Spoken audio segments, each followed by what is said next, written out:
Hello tout le monde, je voulais vous parler ce matin des prévisions, du choix des spots, comment aller choisir à quel moment y aller, etc. Alors, il y a énormément de paramètres qui rentrent en ligne de compte. Déjà, pour le choix du spot, tout dépend de vos connaissances des lieux. En général, moi ce que je fais quand je vais dans un endroit où je ne connais pas les spots, où je n'ai jamais surfé, je fais juste une recherche sur Google, je tape le nom de l'endroit où je vais, par exemple La Palmyre, et je tape La Palmyre Surf.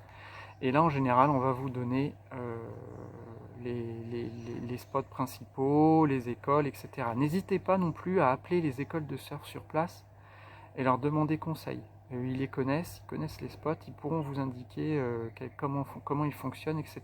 Donc ça, c'est une chose que vous pouvez faire très simplement. En général, ils sont hyper cool, n'hésitez pas à regarder.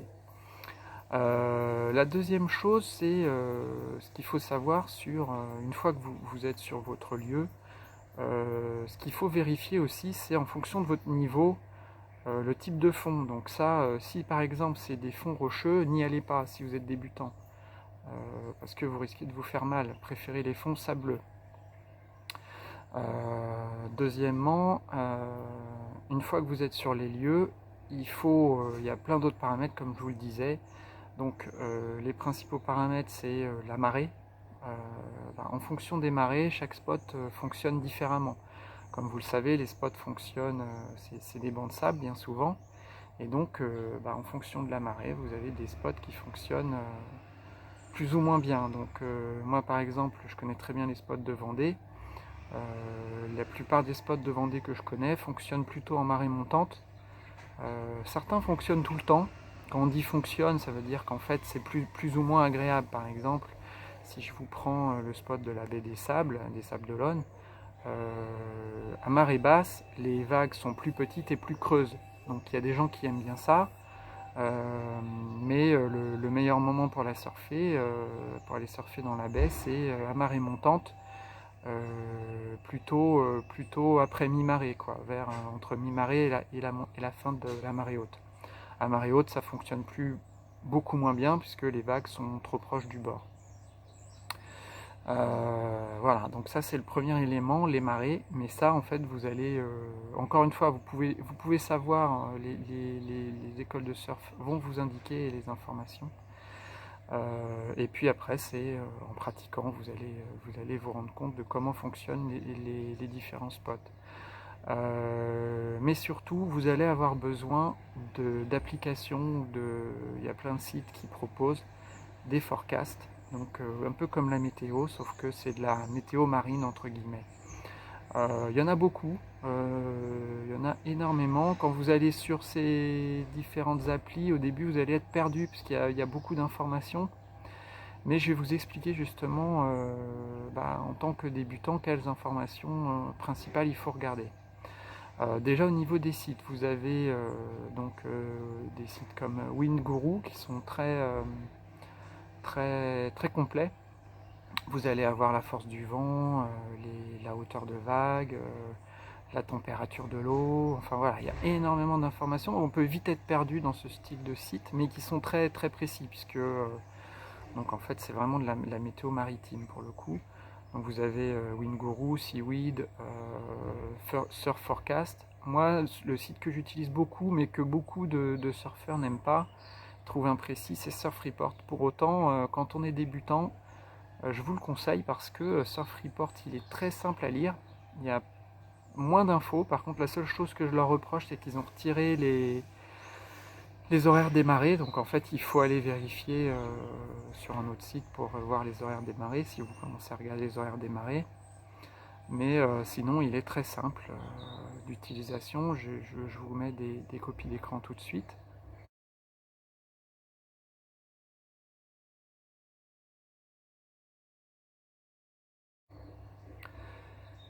Voilà,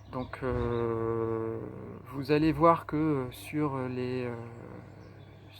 Surf Report notamment, mais sur les autres aussi, les principales informations qu'il faut regarder, c'est la direction du vent, la force du vent et la hauteur de vague. Et il y a aussi la période. Donc la force du vent, c'est très important. Globalement, hein, je schématise, hein, je fais des raccourcis là, mais globalement, plus il y a de vent et moins c'est bien. Pour le surf en tout cas. Pour le kitesurf et la planche à voile, c'est bien, mais pour le surf, non. Il faut vraiment préférer les périodes, les moments où il n'y a presque pas de vent.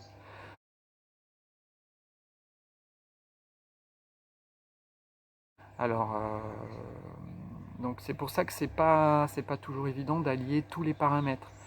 Euh, Souvent, quand vous avez des tempêtes, par exemple, vous allez vous dire chouette, il y a une tempête qui arrive, il y a beaucoup de vagues, mais s'il y a trop de vent et que le vent est mal positionné, surtout principalement, si le vent est mal positionné, les conditions vont être toutes moisies. En fait, vous allez avoir des vagues qui vont arriver dans tous les sens, des clapots dans l'eau, etc. Donc, évitez le vent.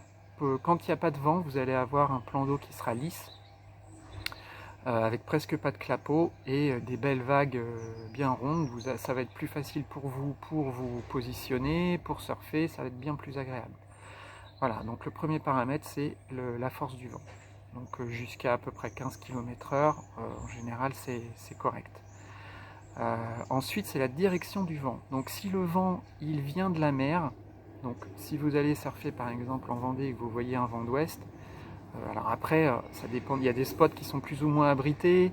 Donc ce que je dis c'est vraiment des généralités, il y a des spots qui sont plus ou moins abrités et des exceptions, mais globalement si vous avez un vent d'ouest qui vient de la mer, c'est que ça va pas marcher. Sauf voilà, donc vous avez vu sur la copie d'écran, il y a pas mal de paramètres. Donc on retrouve la force du vent, la direction du vent, la période et la hauteur de vague. Je vais vous expliquer en gros, en schématisant très rapidement, puisque mes vidéos s'adressent plutôt à des débutants, comment tout cela fonctionne. Donc la force du vent, c'est le premier, pour moi, l'un des principaux paramètres à regarder. Si vous avez une force de vent qui est en général supérieure à 15 km/h, ça commence à être... et que le vent provient de la mer, principalement la direction du vent et de la mer, vous allez avoir de mauvaises conditions en fait. C'est-à-dire que le plan d'eau va être... il ne va pas être lisse, il va y avoir plein de clapots, et des vagues qui vont aller un peu dans tous les sens, donc c'est pas l'idéal. Évitez les moments où il y a beaucoup de vent. Donc je le disais, le deuxième paramètre c'est la direction du vent, ça c'est hyper important. Globalement je schématise, mais quand le vent vient de la mer, ça ne marchera pas. Vous allez avoir un plan d'eau dégoûtant avec des rides, des clapots. Voilà, donc si le vent vient de l'océan, c'est en général ça marche pas bien. Sauf si celui-ci est très faible. Par exemple, un vent d'ouest qui serait à 5 ou 6 km/h, c'est pas du tout gênant, votre plan d'eau sera propre. Maintenant, si le vent vient de la terre, par exemple vous avez un vent d'est ou parfois nord-ouest en fonction d'où vous vous situez, si vous, par exemple vous surfez en Vendée, nord-est ou est, ça fonctionne très très bien, le plan d'eau sera propre. Vous aurez presque pas de rime, mais toujours privilégier quand même les périodes où le vent est très faible. Voilà, c'est là que vous allez avoir les meilleures sessions. Le deuxième paramètre que je vous conseille de regarder, outre évidemment la hauteur de vague. La hauteur de vague en général c'est assez vite, assez facile à comprendre sur les forecasts. Alors il faut différencier la hauteur de vague de la hauteur de la houle. La houle c'est la hauteur de vague qu'il y a, je schématise encore une fois, qu'il y a en pleine mer. En général la hauteur de vague est inférieure à la hauteur de houle. Ce qu'il faut regarder pour vous c'est la hauteur de vague principalement. Donc évidemment si vous êtes débutant et que il faut mieux préférer les hauteurs de vague inférieures à 1 mètre. Voilà. Et enfin, le dernier gros paramètre important à regarder, c'est la période. Donc ce qu'on appelle la période, vous allez voir, c'est des périodes qui sont en secondes. La période, c'est la période pendant laquelle la période entre deux vagues. C'est-à-dire, plus vous avez une période importante, par exemple vous avez une période de 10 secondes, plus les vagues vont être longues à déferler et plus ce sera sympa à surfer. Si vous avez une période courte, genre 5 secondes, évitez d'aller à l'eau. Vous allez avoir des toutes petites vagues et plein de vagues qui vont arriver les unes à la suite des autres. Donc c'est pas... Enfin, quand je dis toutes petites vagues, c'est-à-dire des vagues qui cassent très rapidement. Pardon. Voilà, donc je rappelle donc les principaux paramètres pour avoir un forecast intéressant. C'est d'une part donc la hauteur de vague, pas de vent, et si un peu de vent, un vent qui vient des terres principalement, et une période de vague à 10, entre 8 et 10. À partir de 8 ça commence à être intéressant. Voilà, je vais vous mettre une copie d'écran du Surf Report, donc d'un spot en Vendée. D'ailleurs c'est un forecast pour demain. Dommage, je suis trop loin, je suis à Paris, mais sinon j'y serais allé. Dommage, je suis trop loin, je suis à Paris, mais sinon j'y serais allé. Et puis je suis pas en forme, mais sinon j'y serais allé. Et en fait, voilà, je vais vous donner l'exemple type d'un bon forecast.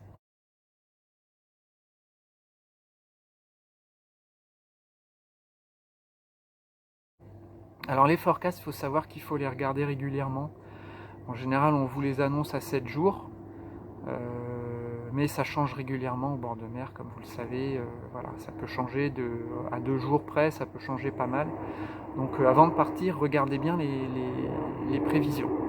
Les meilleurs moments pour surfer. Alors moi, mes moments préférés pour surfer, alors encore une fois, ça dépend des marées bien sûr, ça dépend des spots et des marées. Je vais vous prendre un exemple d'un spot en Normandie, donc le spot de Pourville.